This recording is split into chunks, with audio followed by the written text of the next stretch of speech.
السلام علیکم ناظرین، یہ کہانی ایک سچے خوددار اور اللہ پر یقین رکھنے والے دہاڑی دار کی ہے جو اس دنیا کی مادی شور میں بھی رب کی رضا کا طالب ہے۔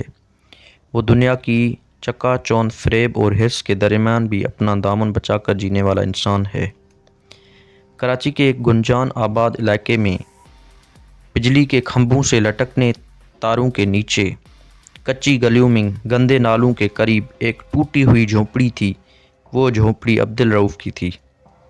ایک چھوٹا سا کمرہ جس میں ایک طرفہ پرانا چولہا، ایک طرفہ ایک بوسیدہ سا بستر اور ایک دیوار پر کیل سے لٹکتا قرآن۔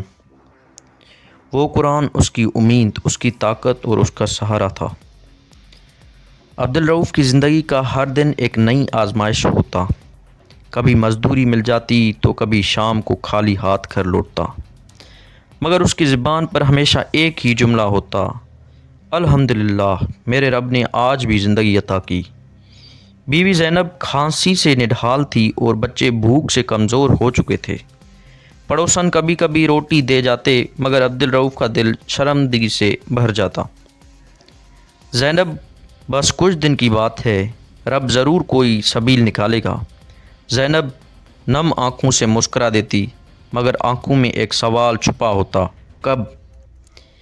ایک دن صبح کے وقت وہ مزدوری کے لیے لال کھیت کے چوک پر کھڑا تھا۔ سورج کی روشنی تیز ہو چکی تھی، مگر مزدوری کہیں سے نہ ملی۔ کچھ مزدور ہنس رہے تھے، چائے پی رہے تھے۔ ایک نے مذاق کرتے ہوئے کہا: رؤف بھائی، اللہ والے ہو مگر روٹی تو پیٹ میں جاتی ہے، آسمان سے نہیں۔ کبھی کبھی تھوڑا جھوٹ بھی بول لیا کرو۔ عبدالرؤف ہنس پڑا، پھر بڑے تحمل سے بولا: جھوٹ سے تو پیٹ بھر جائے گا مگر دل خالی ہو جائے گا۔ میں خالی پیٹ رہ لوں گا، خالی ضمیر کے ساتھ نہیں۔ تبھی ایک بڑے گاڑی رکی، اندر سے ایک آدمی اترا، صاف ستھرا لباس، آنکھوں میں ہوشیاری۔ اس نے عبدالرؤف کو دیکھ کر اشارہ کیا: کام کرو گے؟ فارم ہاؤس پر کام ہے، 2 گھنٹے لگیں گے، 2000 روپے دوں گا۔ شرط یہ ہے کہ جو کچھ دیکھو گے زبان بند رکھنا۔ عبدالرؤف کا دل لرز گیا۔ 2000 روپے ایک دن کی مزدوری نہیں، پورے ہفتے کا سہارا تھا، مگر دل میں ایک ہی چینی تھی۔ اس نے بسم اللہ پڑھ کر چپ چاپ گاڑی میں بیٹھ کے فیصلہ کر لیا۔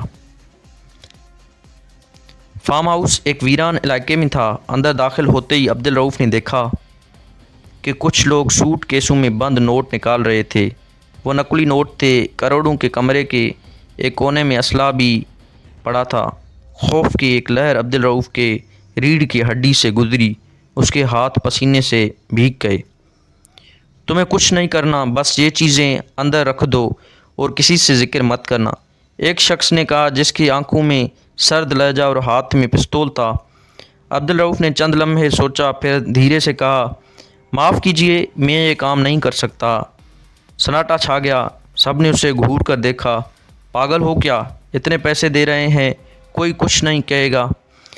عبدالرؤف نے آسمان کی طرف دیکھا، جیسے دل ہی دل میں اللہ سے مشورہ لیا، اور پھر بولا: یہ پیسے میرے بچوں کے پیٹ تو بھر دیں گے مگر ان کی تقدیر میں زہر گھول دیں گے۔ میں ان کا باپ ہوں، سوداگر نہیں۔ گاڑی سے نکل کر وہ پیدل واپس چلا۔ راستے میں اسے پیاس، بھوک، تھکن سب نے گھیر لیا۔ وہ مسجد پہنچا اور دروازے پر بیٹھ گیا۔ اذان ہو چکی تھی۔ اس نے مسجد میں داخل ہو کر سجدہ کیا اور وہ سجدہ لمبا ہوتا گیا۔ اس کی آنکھوں سے آنسو بہہ رہے تھے، دل میں ایک فریاد: یا رب، میں نے تیرا راستہ چنا ہے، اب تو ہی میری کشتی پار لگا۔ نماز کے بعد ایک بزرگ قریب آئے جن کا چہرہ نورانی تھا اور ہاتھ میں تسبیح۔ وہ بیٹھے رؤف کے چہرے پر کچھ لمحے دیکھتے رہے، پھر بولے: بیٹا، تم نے جو فیصلہ کیا وہ آسان نہیں تھا، مگر تم نے اللہ کے رضا کو دنیا پر ترجیح دی۔ مجھے ایسے ہی لوگوں کو تلاش ہے۔ میں ایک ادارے چلاتا ہوں جو یتیم بچوں کے لیے ہے، اور ہمیں ایک ایماندار نگران درکار ہے۔ کیا تم ہمارے ساتھ کام کرنا چاہو گے؟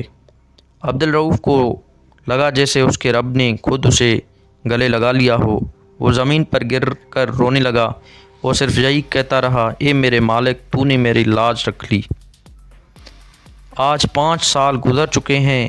عبدالرؤف اب ایک یتیم خانے کا نگران ہے۔ صبح قرآن کی تلاوت سے دن کا آغاز کرتا ہے، بچوں کو نماز سکھاتا ہے، ایمانداری سے کام کرتا ہے اور ہر ماہ کی تنخواہ سے چند روپے اپنے جیسے دوسرے غریب مزدوروں کے لیے رکھتا ہے۔ اس کے بچے اب اسکول جاتے ہیں۔ زینب مکمل صحت یاب ہے اور اس کی جھونپڑی اب ایک صاف ستھرا سا 2 کمرے کا گھر بن چکی ہے، لیکن آج بھی وہ مسجد کے باہر بیٹھتا ہے اور جو بھی نوجوان آئے اسے ایک ہی بات سکھاتا ہے: جب دنیا تم سے کہے کہ جھوٹ سے فائدہ ہوتا ہے تو تم اللہ کو گواہ بناؤ اور سچ کا دامن نہ چھوڑو۔ دنیا تمہیں ٹھکرا دے گا مگر تم اپنے رب کا دربار میں شرمندہ نہ ہو۔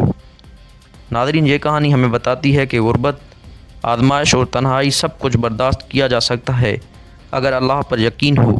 سچ کا راستہ مشکل ضرور ہے مگر اس کا انجام عزت، سکون اور کامیابی ہے۔